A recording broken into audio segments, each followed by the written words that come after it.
Sasa ngomong, Pak, Sasa mau jagain Nadine. Janji terakhir Amanda Marissa sebelum meninggal di tol Cipularang KM 92, jaga anak majikan. Sunyoto, 50, ayah dari Amanda Marissa, 13 korban meninggal kecelakaan beruntun di KM 92 tol Cipularang, mengenang pesan terakhir putrinya sebelum meninggal. Kecelakaan beruntun yang melibatkan 17 kendaraan pada Senin petang, tanggal 11 November tahun 2024, ini diduga disebabkan truk yang mengalami remblong. Dalam kecelakaan ini, putrinya yang akrab disapa Sasa ini menjadi satu-satunya korban yang kehilangan nyawa.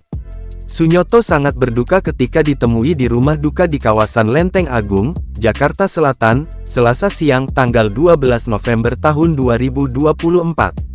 Dengan wajah yang tampak lesu, ia duduk di bawah tenda depan rumah kontrakannya, mengenakan baju koko merah yang masih ia kenakan sepulang dari pemakaman Sasa. Bangku plastik hijau dan merah tertata rapi di teras, sementara tempat pemandian jenazah masih terletak di samping rumah, menyisakan jejak bahwa Sasa baru saja dimandikan untuk terakhir kalinya. Sunyoto mengenang, putrinya yang baru berusia 13 tahun harus kembali ke pangkuan ilahi lebih cepat setelah terlibat dalam kecelakaan saat menemani keluarga majikan ibunya ke Bandung.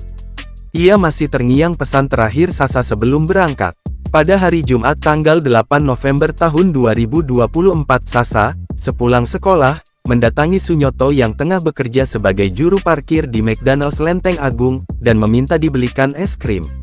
Sunyoto memenuhi permintaan tersebut dan sempat menawarinya untuk membeli jajanan lainnya sebelum Sasa meminta izin untuk bermain. Sunyoto berpesan kepada Sasa agar segera pulang karena keesokan harinya akan diajak pergi ke Bandung oleh majikan ibunya. Ibunda Sasa, Mariam 36 bekerja sebagai asisten rumah tangga di rumah pasangan Prakarian Prabowo dan Kartika Eka Putri, 27, yang juga tinggal di Lenteng Agung. Pasangan tersebut memiliki seorang balita bernama Nadine Azkia Putri, yang sangat dekat dengan Sasa. Dalam perjalanan menuju Bandung, Sasa sempat berkata kepada ayahnya bahwa dia akan menjaga Nadine selama di perjalanan.